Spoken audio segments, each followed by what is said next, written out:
Welcome to IAC. Good evening all.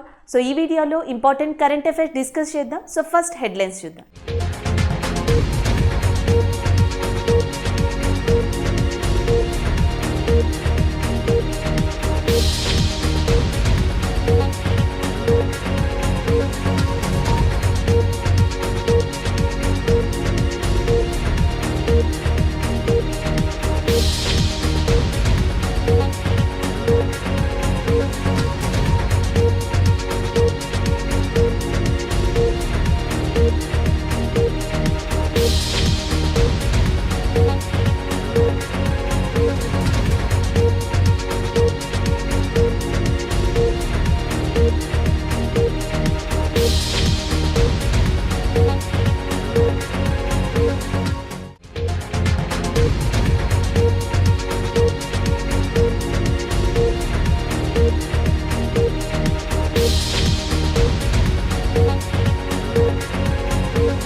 So ఈ current affair book and ఆధర్కి సంబంధించి, and book వచ్చేటప్పటికి the earth spinner అనే బుక్ని రాసింది అనురాధ రాయ్.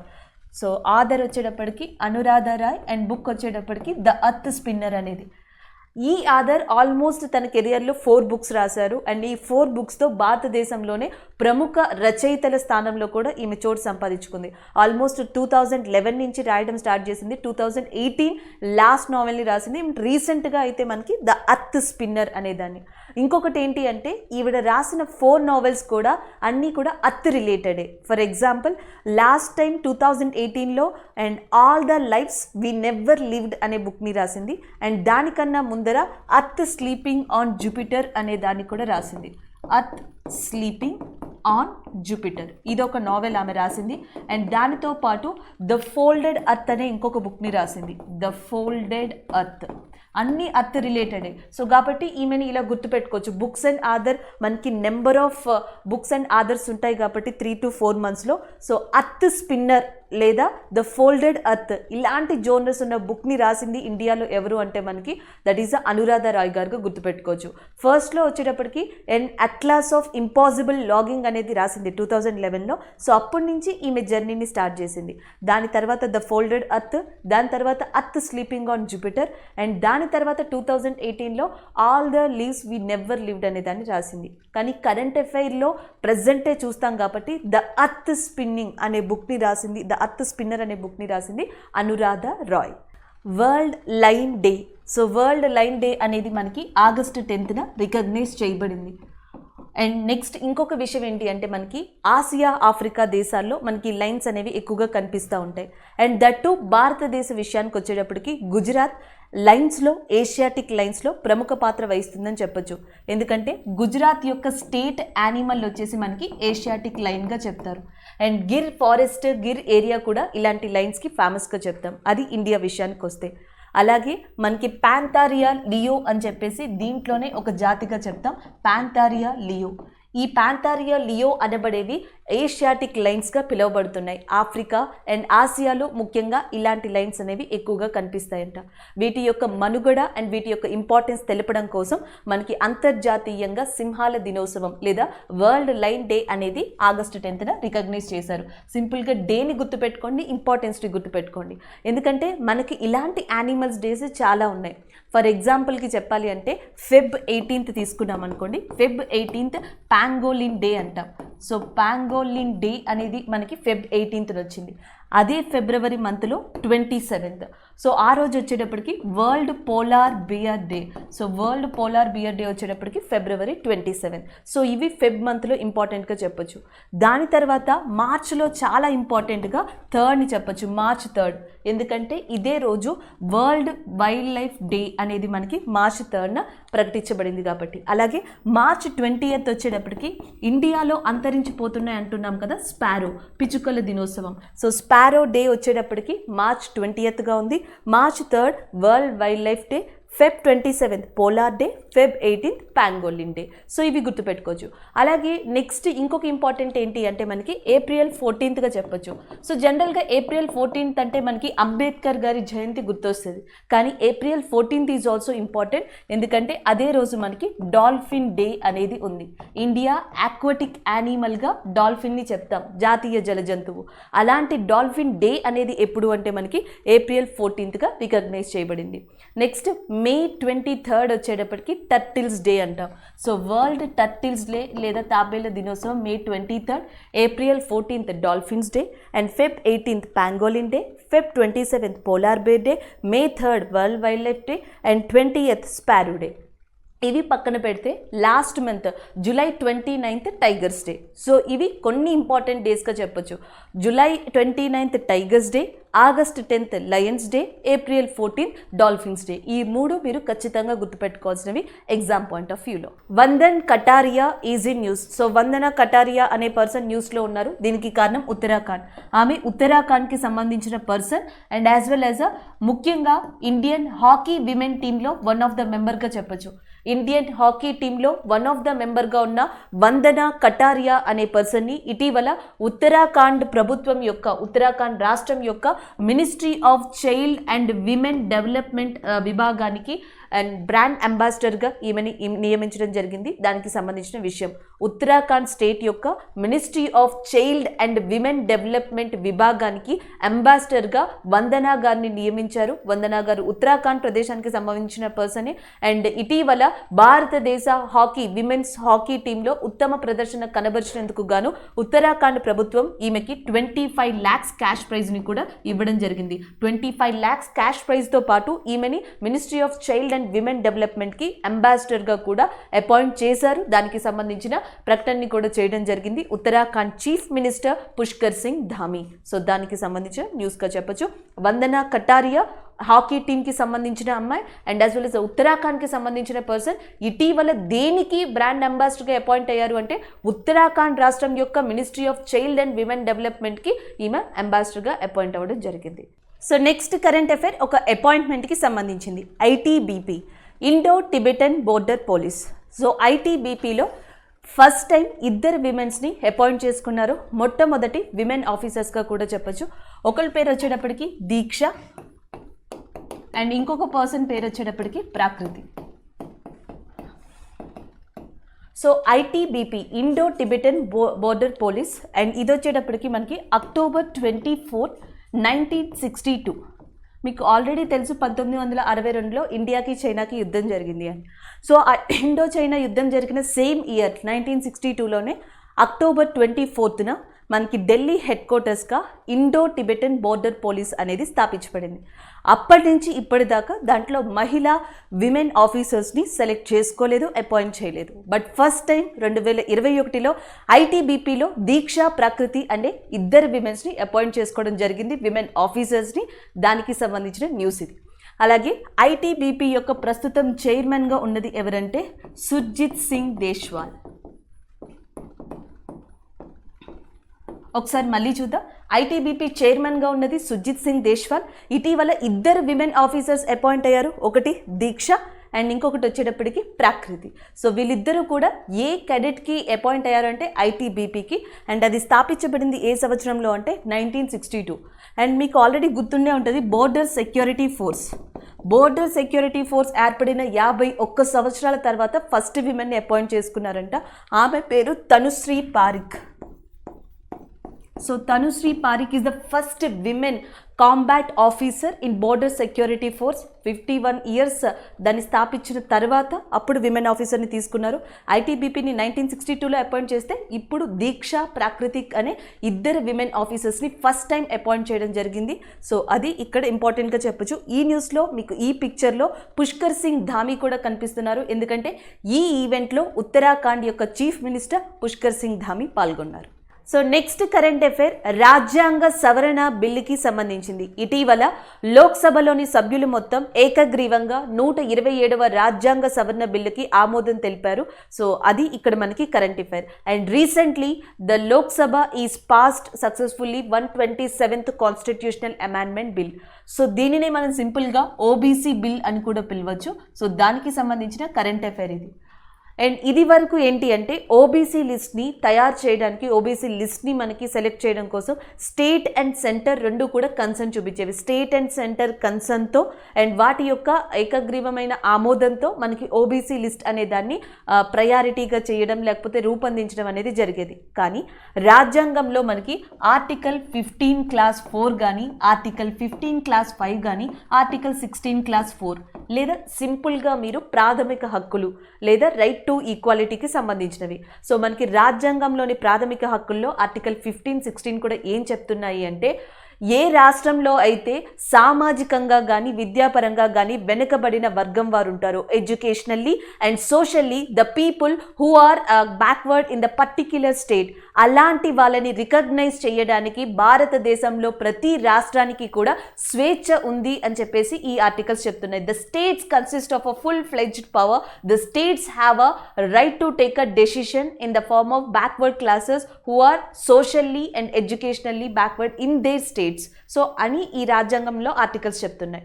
అందుకని చెప్పి ఇప్పుడు ఏం చేశారంటే సెంటర్ ఇంటర్ఫేర్ కాకుండా, సెంటర్ ఇన్వాల్వ్ కాకుండా అండ్ రాష్ట్రాలు ఇక మీద నుంచి ఓబీసీ లిస్ట్ని ప్రిపేర్ చేసుకోవాలి. ఓబీసీకి సంబంధించిన ఏదైతే నిర్ణయాలు ఉన్నాయో లిస్టుకి సంబంధించి, సో అవన్నీ కూడా రాష్ట్రాలు స్వేచ్ఛగా తీసుకునే చట్టాన్ని, స్వేచ్ఛగా తీసుకునే హక్కుని ఈ 127 రాజ్యాంగ సవరణ బిల్లు ద్వారా ఇవ్వడం జరిగింది. అదే ఇక్కడ మనకి న్యూస్. సో ఇటీవల 127వ రాజ్యాంగ సవరణ బిల్, కాన్స్టిట్యూషన్ అమెండ్మెంట్ బిల్ అనేది న్యూస్లో ఉంది. దానికి కారణం మీరు ఓబీసీగా గుర్తుపెట్టుకోవచ్చు. లేదా ఈసారి ఈ బిల్లు ద్వారా ఓబీసీ లిస్ట్ని ప్రిపేర్ చేయడానికి ఎవరికి స్వేచ్ఛ హక్కు ఇవ్వబడింది, ఎవరికి ఇండిపెండెన్స్ ఇవ్వబడింది అంటే స్టేట్స్కి. కంప్లీట్ స్టేట్ గవర్నమెంట్స్ ఇప్పటి నుంచి మనకి ఓబీసీ లిస్ట్ని ప్రిపేర్ చేయాలి అంటే they can involve, they can prepare and what ever. So ఆ రాష్ట్రాల ఏమంటారు విషయాల మనకి, ఆ రాష్ట్రాల యొక్క ఏదైతే మెయిన్ థింగ్స్ ఉన్నాయో వాళ్ళన్నీ కూడా ఇంక్లూడ్ చేసుకుని వాళ్ళే ఇండిపెండెంట్గా ఈ డెసిషన్ని తీసుకోవచ్చు. అండ్ ఇదే టైంలో 102 ఆర్టికల్ ప్రస్తావన కూడా జరిగింది. 102 అమెండ్మెంట్, ఐఎమ్ సో సారీ, 102వ సవరణ చట్టం యొక్క ఏదైతే డిస్కషన్ ఉందో ఆ డిస్కషన్ కూడా వచ్చింది. ఎందుకంటే మీరు ఆల్రెడీ తెలుసు మే 5th ఒక కరెంట్ అఫైర్ వచ్చింది మనకి. అది మరాఠా రిజర్వేషన్స్ అని, మరాఠా కోటా, మరాఠా రిజర్వేషన్స్ని స్ట్రైక్ చేస్తూ మనకి సుప్రీంకోర్టు ఒక ఉత్తర్వుల్ని పాస్ చేసింది అండ్ అది ఒక పెద్ద సంచలనం కూడా సృష్టించింది. అండ్ అదే టైంలో 102వ సవరణ చట్టం 102nd అమెండ్మెంట్ యాక్ట్ గురించి అప్పుడు ప్రస్తావించారు. ఇప్పుడు కూడా ఇదే దాన్ని మరాఠా ప్రభుత్వం లోక్సభలో ప్రస్తావించడం జరిగింది. ఈ 102nd అమెండ్మెంట్ యాక్ట్లో ఏముంటాయి అంటే, ఒకటి ఆర్టికల్ 338B అనేది ఒకటి ఉంటుంది అండ్ 342A అనేది ఒకటి ఉంటుంది ఈ 102 సవరణ చట్టంలో, అమెండ్మెంట్ బిల్లులో. ఆర్టికల్ 338B ఏం చెప్తుంది అంటే, it is giving the constitutional status of national commission for backward classes. So national commission for backward క్లాసెస్కి రాజ్యాంగ ప్రతిపత్తిని ఏ సవరణ ద్వారా తీసుకొచ్చి ఇచ్చారు అంటే 102వ సవరణ ద్వారా 338 ఆర్టికల్ బిలో ఉంది. వాస్తవానికి national commission for backward classes అనేది మనకి 1993లోనే ఎస్టాబ్లిష్ చేయబడింది. అయితే అండ్ నెక్స్ట్ ఇది ఒక చట్టంగా మాత్రమే కంటిన్యూ అవుతూ వచ్చింది చాలా రోజులు. 2017లో దీనికి సంబంధించి ఒక బిల్ని ప్రవేశపెట్టారు. 2018లో చర్చలు జరిగాయి. దాని తర్వాత 102వ సవరణ చట్టం ద్వారా నేషనల్ కమిషన్ ఫర్ బ్యాక్వర్డ్ క్లాసెస్కి రాజ్యాంగ ప్రతిపత్తిని తీసుకురావడం, రాజ్యాంగ హోదాని తీసుకురావడం జరిగింది. అండ్ నెక్స్ట్ ఇప్పుడు ప్రస్తుతం నేషనల్ కమిషన్ ఫర్ బ్యాక్వర్డ్ క్లాసెస్కి చైర్మన్గా ఎవరు ఉన్నారు అంటే భగవాన్ లాల్ సైని. సో భగవాన్ లాల్ సైని గారు మనకి ప్రజెంట్ చైర్మన్గా ఉన్నారు దీనికి. అండ్ ఈయన కింద వైస్ చైర్మన్, 3 మెంబర్స్ కూడా ఉన్నారు నేషనల్ కమిషన్ ఫర్ బ్యాక్వర్డ్ క్లాసెస్లో. ఇకపోతే 342A ఆర్టికల్ వస్తే ఇది ప్రెసిడెంట్కి సంబంధించిందిగా చెప్పొచ్చు.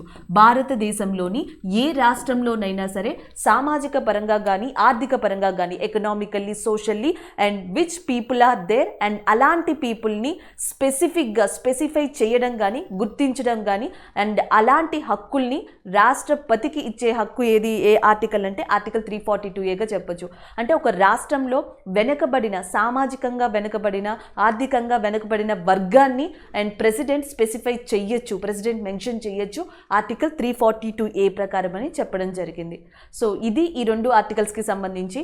అయితే ఇటీవల మరాఠా రిజర్వేషన్, మరాఠా కోటా వచ్చినప్పుడు కానీ లేదా ఈ బిల్లు పాస్ అయినప్పుడు కానీ సో లోక్సభలో కావచ్చు, న్యూస్లో కావచ్చు ఆర్టికల్ 102 అమెండ్మెంట్ 102 అనేది మనకి న్యూస్లోకి మళ్ళీ రావడం జరిగింది. కాబట్టి దీన్ని కూడా గుర్తుపెట్టుకోవాలి. ఇది దీని యొక్క బ్యాక్గ్రౌండ్గా చెప్పొచ్చు. 102 ద్వారా ఏంటి అంటే దీనికి ప్రతిపత్తిని తీసుకొచ్చారు. అండ్ నెక్స్ట్ ఇప్పుడు 127th కాన్స్టిట్యూషనల్ అమెండ్మెంట్ బిల్, ఆ చట్టం ద్వారా, అమెండ్మెంట్ బిల్ ద్వారా ఏం చేస్తున్నారంటే రాష్ట్రాలకి వాళ్ళే మనకి స్వేచ్ఛనివ్వడం జరుగుతుంది ఓబీసీ లిస్ట్కి సంబంధించి. ఈ మొత్తం న్యూస్లో మీరు ఓబీసీ లిస్ట్ బిల్లు గుర్తుపెట్టుకోవాలి. అండ్ నెక్స్ట్ వచ్చేటప్పటికి నేషనల్ కమిషన్ ఫర్ బ్యాక్వర్డ్ క్లాసెస్కి సహ్నీ గారు చైర్మన్గా ఉన్నారు. దీనికి కాన్స్టిట్యూషనల్ స్టాటస్ 102 అమెండ్మెంట్ యాక్ట్ ద్వారా వచ్చింది. దీని యొక్క ఆర్టికల్ 338Bగా ఉంది. సో ఇవి మనం ఎక్కువగా గుర్తుపెట్టుకోవాల్సినవి. అండ్ వీళ్ళకి సంబంధించి ఫండమెంటల్ రైట్స్లో ఏ ఆర్టికల్స్ మెన్షన్ చేశారంటే article 15 and article 16. Mount Merapi అగ్నిపర్వతం న్యూస్లో ఉంది. అండ్ ఇటీవల ఇది విస్ఫోటనం చెందింది. Mount Merapi is exploded and that Indonesia. And ఇండోనేషియాకి చెందిన మోస్ట్ యాక్టివేటెడ్ వాల్కెనోగా కూడా దీన్ని చెప్తారు. ఆల్రెడీ ఇలాంటి వాల్కెనోస్ గురించి మనం చెప్పుకున్నాం. ఇటీవల అలస్కా ప్రాంతంలో కూడా మనకి సిటిన్స్కీ అనే ఒక వాల్కెనో అగ్నిపర్వతం విస్ఫోటనం చెందిందని అలాంటి వార్తల్లోకి వచ్చేది దీనిగా చెప్పొచ్చు. మౌంట్ మెరాపీ ఇటీవల విస్ఫోటనం చెందిన అగ్నిపర్వతంగా చెప్తున్నారు. ఎక్కడ అంటే ఇండోనేషియాలో. అండ్ దట్టు ఇది వచ్చేటప్పటికి, మౌంట్ మెరాపీ వచ్చేటప్పటికి పసిఫిక్ రింగ్ ఆఫ్ ఫైర్కి దగ్గరలో ఉంది అని కూడా చెప్తున్నారు. Pacific ring of fire. So జనరల్గా పసిఫిక్ ఓషన్ దగ్గర మనకి మోస్ట్ యాక్టివ్ వాల్కెనోస్ ఉంటాయి. ఎక్కువ క్రియాశీల అగ్నిపర్వతాలు ప్రపంచంలో పసిఫిక్ ఓషన్ దగ్గర ఉంటాయి. సో వాటిని పసిఫిక్ రింగ్ ఆఫ్ ఫైర్ అని కూడా పిలుస్తారు. ఇది ఒక హార్స్ షూ ఆకారంలో కనిపిస్తుందంట. సో అలాంటి బెల్ట్కి, అలాంటి కోవకి చెందిన మనకి మౌంట్ మెరాపీ అనే అగ్నిపర్వతం ఇటీవల విస్ఫోటనం చెందింది. The volcano is erupted right now. So దానికి సంబంధించిన న్యూస్ ఇది. ఇది ఎక్కడుందంటే మనకి ఇండోనేషియాలో ఉంది. అండ్ ఇంకొకటి గుర్తుపెట్టుకోవాల్సింది, ఇండోనేషియాకి సంబంధించిన వాల్కెనో క్రాకటోవా. ఇది ఎప్పుడు వార్తల్లో కనిపిస్తూనే ఉంటుంది. క్రాకటోవా అనే అగ్నిపర్వతం కూడా చాలా ఇంపార్టెంట్ అగ్నిపర్వతంగా చెప్తారు. అది కూడా ఇండోనేషియాకి సంబంధించింది. సో ఇది ఇక్కడ న్యూస్గా చెప్పొచ్చు. So next one, javelin throw day. ఇది ఈ సంవత్సరం ఇండియన్ అథ్లెటిక్ అసోసియేషన్ రికగ్నైజ్ చేశారు. సో జనరల్గా మనకి ఆగస్టు 7th ఆల్రెడీ డిస్కస్ చేసుకున్నాం ఈరోజు నేషనల్ హ్యాండ్లూమ్ డే అని. కానీ ఈ సంవత్సరం టోక్యో ఒలింపిక్స్లో మనకి జావ్లిన్ త్రో విభాగంలో నీరజ్ చోప్రా, 23 years old నీరజ్ చోప్రా భారతదేశానికి after independence second individual gold మెడల్ని తీసుకొచ్చారు. అండ్ అభినవ్ బింద్రా తర్వాత, అభినవ్ బింద్రా 2008 బీజింగ్ ఒలింపిక్స్లో గోల్డ్ మెడల్ని తీసుకొచ్చారు షూటింగ్ విభాగంలో.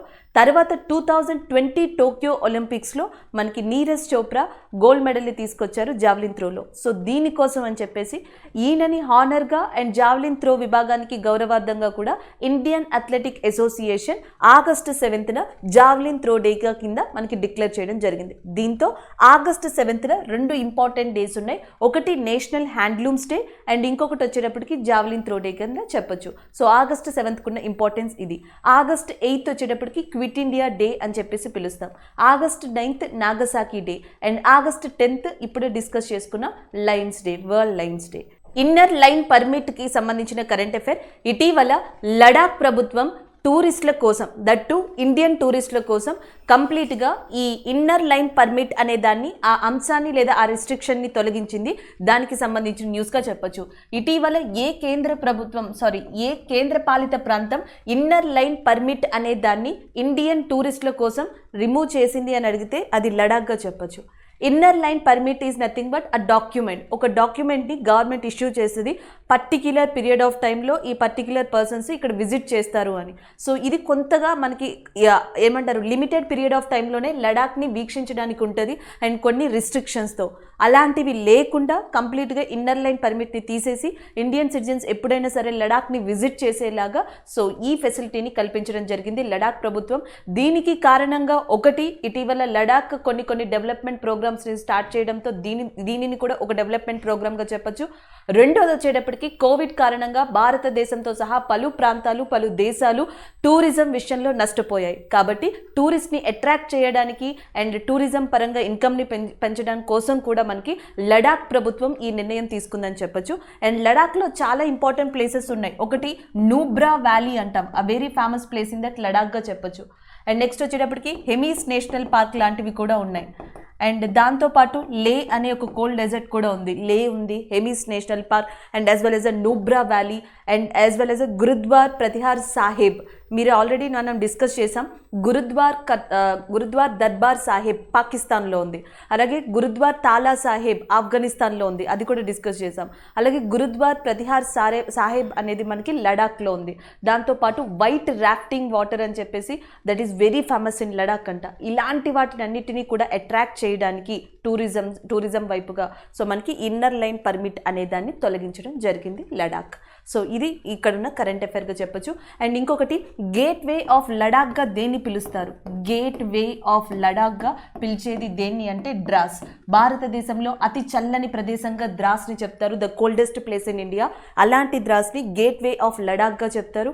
అండ్ ఇంకొకటి మీకు ఆల్రెడీ మనం చాలాసార్లు డిస్కస్ చేసాం, గాల్వాన్ వ్యాలీ, ప్యాంగాంగ్ లేక్, ఇవన్నీ కూడా లడాఖ్లో ఇంపార్టెంట్ ప్లేసెస్గా చెప్పొచ్చు. టూరిజం విషయానికి వస్తే నుబ్రా, హెమిస్, లే లాంటివి ఇక్కడ చాలా ఫేమస్గా చెప్పొచ్చు. So this is all about Ladakh. ఇప్పుడు న్యూస్లో ఉండడానికి కారణం ఆ కేంద్రపాలిత ప్రభుత్వం ఏమని నిర్ణయం తీసుకుందంటే కేవలం ఇండియన్ సిటిజన్స్కి మాత్రమే ఇన్నర్ లైన్ పర్మిట్ ఏదైతే ఉందో ఆ ఆంక్షల్ని తీసేసింది. ఇంకా కొన్ని స్టేట్స్లో ఇలాంటి ఇన్నర్ లైన్ పర్మిట్ ఇండియన్ సిటిజన్స్కి కూడా కొనసాగుతుంది. దాంట్లో ఇంపార్టెంట్ స్టేట్స్గా నార్త్ ఈస్ట్ ఇండియన్ స్టేట్స్ని చెప్పొచ్చు. అరుణాచల్ ప్రదేశ్ కావచ్చు, నాగాల్యాండ్, మణిపూర్, మిజోరం.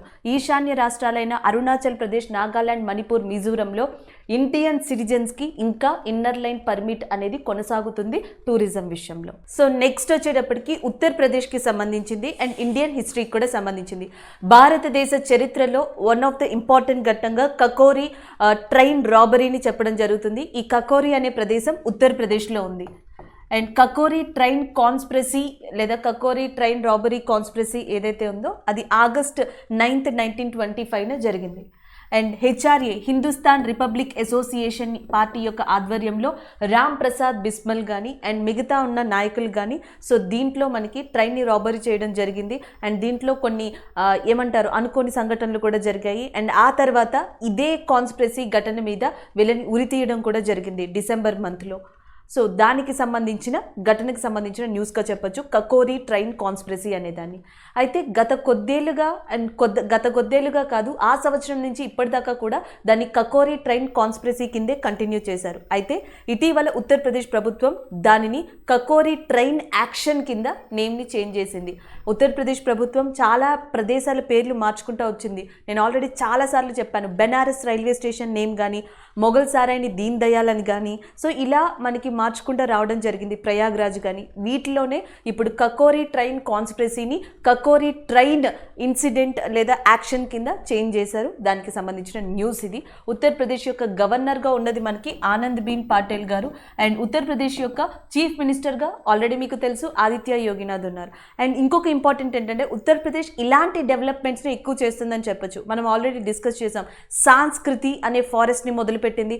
భారతదేశంలో ఎక్కడా లేని ఫస్ట్ టైం పాట్ ట్యాక్స్ సర్వీస్ని కూడా ఉత్తరప్రదేశ్ ప్రభుత్వమే స్టార్ట్ చేయబోతుంది. అది కూడా నోయిడా కేంద్రంగా. భారతదేశంలో ఇప్పటి వరకు లేని హైడ్రోజన్ రిఫైనరీ ఫ్యూయల్ ప్లాంట్ని ఇండియన్ ఆయిల్ కార్పొరేషన్ యొక్క సహకారంతో మథురా ఇన్ ఉత్తరప్రదేశ్లో స్టార్ట్ చేయబోతున్నారు. సో ఇవన్నీ డెవలప్మెంట్స్గా పరంగా చెప్పొచ్చు. ఉత్తరప్రదేశ్లో కొన్ని డెవలప్మెంట్స్ పరంగా మనకి కరెంట్ అఫైర్స్ చూస్తే, కొన్ని నేమ్స్ చేంజ్ పరంగా కరెంట్ అఫైర్స్ చూసాం, కొన్ని ఫెస్టివల్స్ పరంగా కరెంట్ అఫైర్స్ చూసాం. ఫెస్టివల్ పరంగా కుంభమేళా, నేమ్స్ పరంగా ఇలాంటి current affair and normal development పరంగా సంస్కృతి ఫారెస్ట్ కానీ, హైడ్రోజన్ రిఫైనరీ ప్లాంట్ కానీ, పాట్ ట్యాక్సీ కానీ ఇవన్నీ కూడా ఉత్తరప్రదేశ్కి సంబంధించిన డిఫరెంట్ జోనర్స్లో ఉన్న కరెంట్ అఫైర్స్గా చెప్పొచ్చు. ఈ Nagar mobile application and portal. ఈ నగర్ అనే మొబైల్ అండ్ అప్లికేషన్ పోర్టల్ని ఏ రాష్ట్రం విడుదల చేసింది అంటే గుజరాత్ యొక్క చీఫ్ మినిస్టర్ విజయ్ రూపానీ ఇటీవల దాన్ని ప్రారంభించారు. అండ్ ఈ యాప్ లేదా పోర్టల్ యొక్క ముఖ్య ఉద్దేశం ఏంటంటే గవర్నమెంట్ సర్వీసెస్ని దీంట్లో లాంచ్ చేశారు. టోటల్గా 10 మాడ్యూల్స్లో 52 గవర్నమెంట్ సర్వీసెస్ని గుజరాత్ ఇటీవల ఈ నగర్ యాప్ ద్వారా మనకి లాంచ్ చేసిందని చెప్పొచ్చు. దీంట్లో property tax, professional tax, complaints and grievances and as well as a water facility ఇలాంటి వాటికన్నిటికీ సంబంధించిన సర్వీసెస్ అన్నిటిని ఇంక్లూడ్ చేసి ఈ నగర్ అనే యాప్ని and as well as a పోర్టల్ని కూడా లాంచ్ చేశారు. అండ్ మొట్టమొదటిగా దీనిని 160 లొకేషన్స్లో దాదాపుగా 174 మున్సిపాలిటీస్కి సంబంధించి 160 లొకేషన్స్లో దీనిని లాంచ్ చేయనున్నారు. దానికి సంబంధించిన న్యూస్గా చెప్పొచ్చు. ఈ నగర్ అనేది దేనికి సంబంధించింది అంటే గుజరాత్ ప్రొవైడ్ చేసే, ఆ రాష్ట్రం ప్రొవైడ్ చేసే సర్వీసెస్ అన్నీ కూడా మనకి ఈ యాప్లో ప్రొవైడ్ చేయబడతాయి. పీపుల్ ఈ యాప్ ద్వారా కమ్యూనికేట్ కావచ్చు, డేటాని తెలుసుకోవచ్చు, వాళ్ళకి సంబంధించిన కంప్లైంట్స్ని కూడా దీని ద్వారా కంప్లైంట్ చేయొచ్చు, ఫైల్ చేయొచ్చు అనేది ఈ నగర్ యాప్ యొక్క ముఖ్య ఉద్దేశం.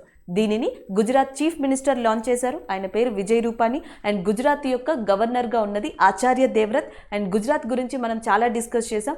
దాంట్లో వన్ ఆఫ్ ద ఇంపార్టెంట్గా గుజరాత్ స్టేట్ యానిమల్ గురించి చెప్పుకున్నాం. That is a Asiatic line. ఎందుకంటే ఈ రోజు అంటే August 10th మనకి world line day. And especially భారతదేశంలో లయన్స్ అనేవి గుజరాత్లో ఎక్కువగా కనిపిస్తాయి. అండ్ ఏషియాటిక్ లయన్ అనేది దీని యొక్క state animal. Gujarat is very famous for run of Kutch. Run of Kutch అనేది బయోస్ఫియర్ గుజరాత్లో ఉంది. And the second thing, Sardar Sarovar dam అనేది ఇక్కడ ఉంది. అండ్ స్టాట్యూ ఆఫ్ యూనిటీగా పిలువబడే లేదా సర్దార్ వల్లభాయ్ పటేల్ యొక్క స్టాట్యూ కూడా గుజరాత్లోనే ఉంది. ఇది గుజరాత్కి సంబంధించిన statistic information. So next current affair, national edible oil mission లేదా ఆయిల్ పామ్గా చెప్పొచ్చు. సో ఇటీవల మనకి వంట నూనె లేదా వాడుకలో ఉన్న నూనె అంటాం కదా, పామ్ ఆయిల్ లాంటివి, ఇలాంటి వాటి ఉత్పత్తిని పెంచడానికి అండ్ కేంద్ర ప్రభుత్వం నిర్ణయం తీసుకుంది నేషనల్ ఎడిబుల్ ఆయిల్ మిషన్ అనే దాన్ని లాంచ్ చేయడం. అండ్ దీని కింద కేంద్ర ప్రభుత్వం ఇటీవల 11,000 కోట్లని ప్రకటించడం జరిగింది. 11,000 crores are announced under the national edible oil mission లేదా ఆయిల్ పామ్గా చెప్పొచ్చు. సో ప్రపంచంలో ఇప్పటికే ఇండోనేషియా ఒకటి అండ్ నెక్స్ట్ వచ్చేటప్పటికి మలేషియా. ఇండోనేషియా, మలేషియాని ప్రపంచంలో 80% ఆఫ్ ఈ ఆయిల్ ప్రొడక్షన్ని, ఈ ఆయిల్ మార్కెట్ని మనకి కంప్లీట్గా దక్కించుకున్నాయని తెలుసు. మిగిలిన 20% మిగతా కంట్రీస్ యొక్క బిజినెస్గా చెప్పబడుతుంది.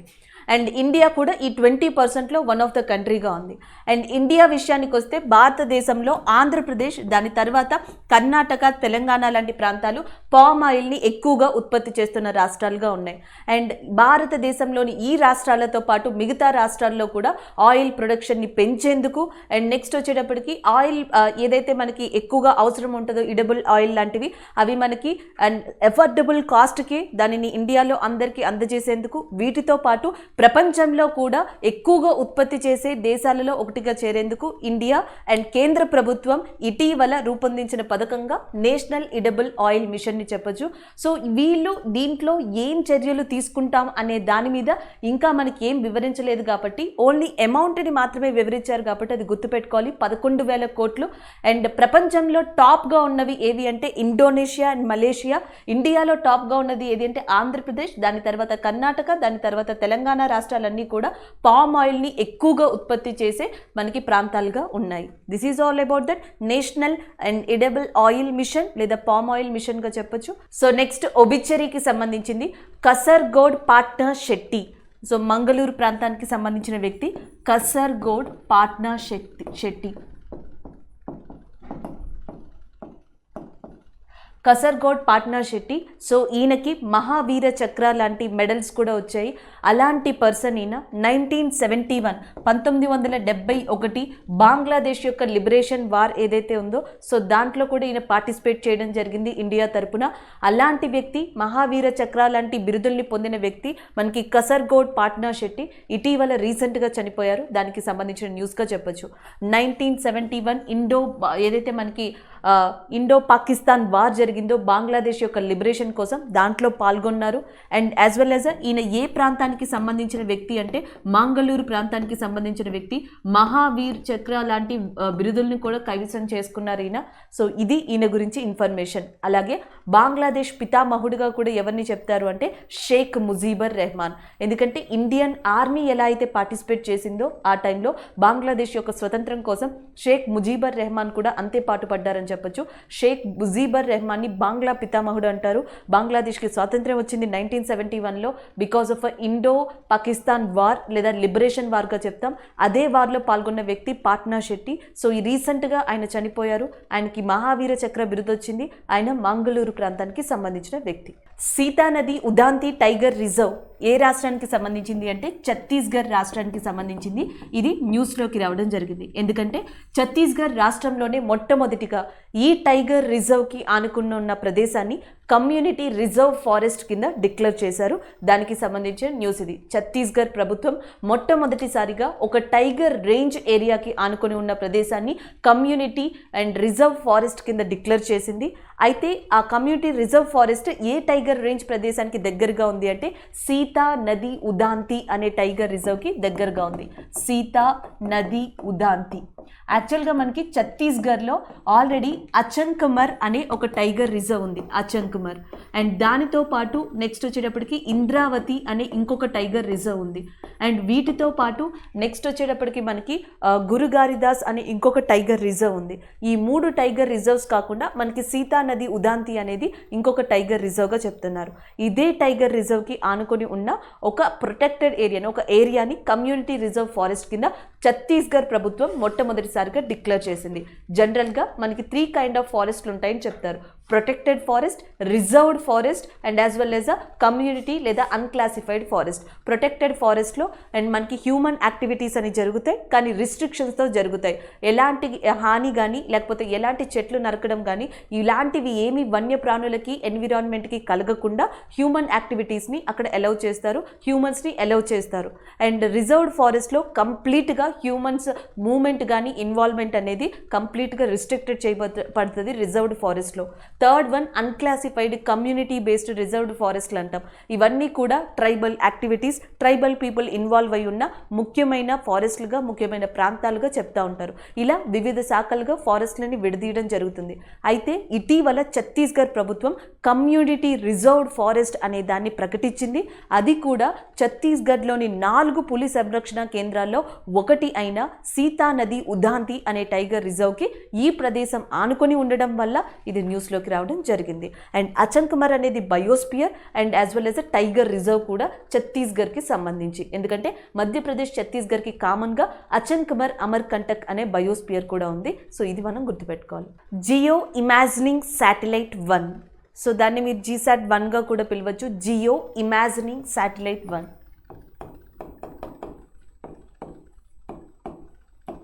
సో ఈ నెల శ్రీహరికోట సెంటర్ దగ్గర నుంచి ఇస్రో ఈ శాటిలైట్ని లాంచ్ చేయనుంది. దానికి సంబంధించిన న్యూస్ ఇది. ఈ శాటిలైట్ని వన్స్ ప్లేస్ చేయడం ద్వారా, లాంచ్ చేయడం ద్వారా ఇండియాలోని బోర్డర్ ప్రాంతాలు ఇంకా పలు ప్రాంతాల్లో కమ్యూనికేషన్ వ్యవస్థ, రాడార్ వ్యవస్థ, మానిటరింగ్ ఇవన్నీ కూడా దీని ద్వారా సాధ్యపడతాయని ఇస్రో చెప్పడం జరిగింది. దీన్ని ఒక కమ్యూనికేషన్ శాటిలైట్ కింద కూడా యూజ్ చేయనున్నారు. సో దానికి సంబంధించిన న్యూస్గా చెప్పొచ్చు. యాక్చువల్గా మనకి అర్త్కి సంబంధించి డిఫరెంట్ ఆర్బిట్స్ ఉంటాయి.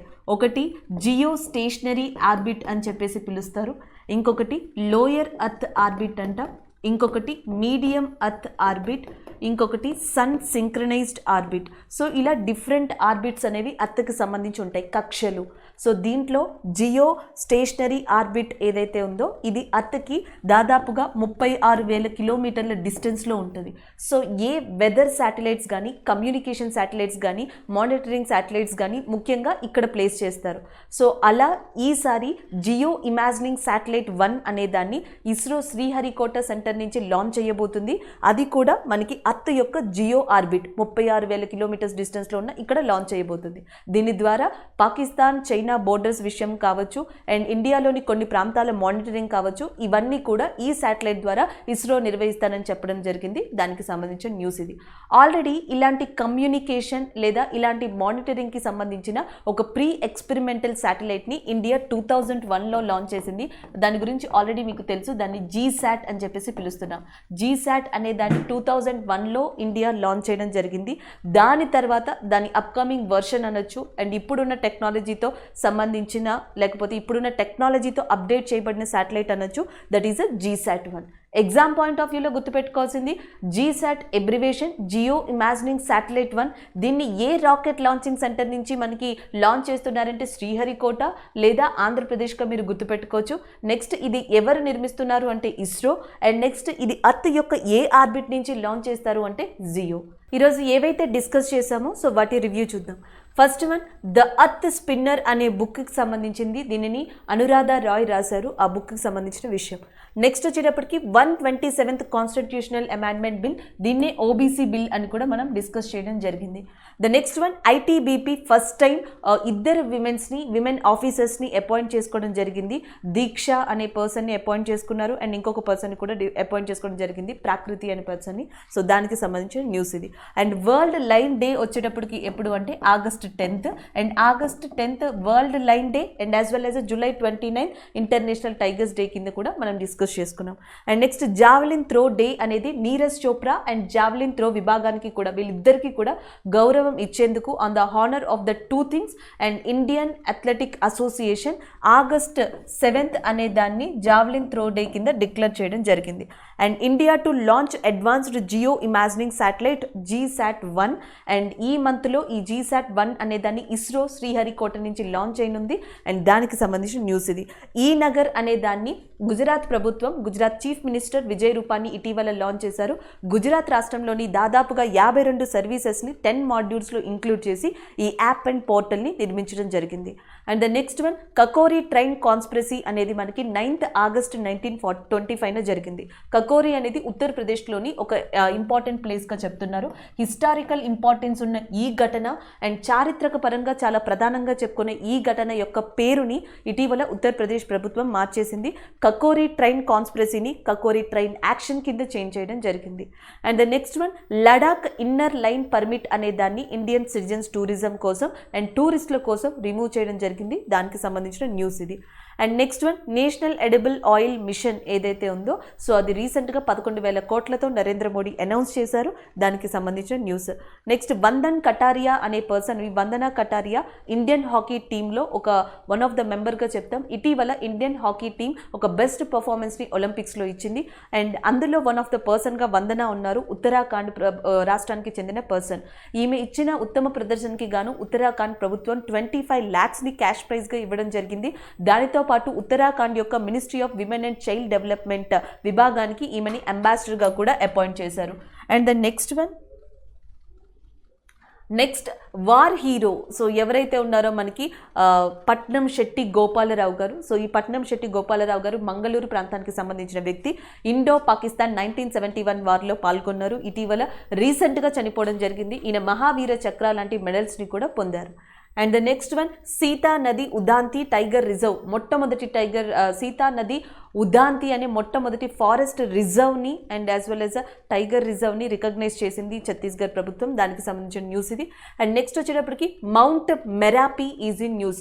ఇండోనేషియాకి సంబంధించిన మౌంట్ మెరాపీ అనేది ఇటీవల మనకి వార్తల్లో ఉంది, ఎందుకంటే ఈ వాల్కెనో ఎక్స్ప్లోడ్ అయ్యింది. సో దానికి సంబంధించిన న్యూస్ ఇది. Thank you.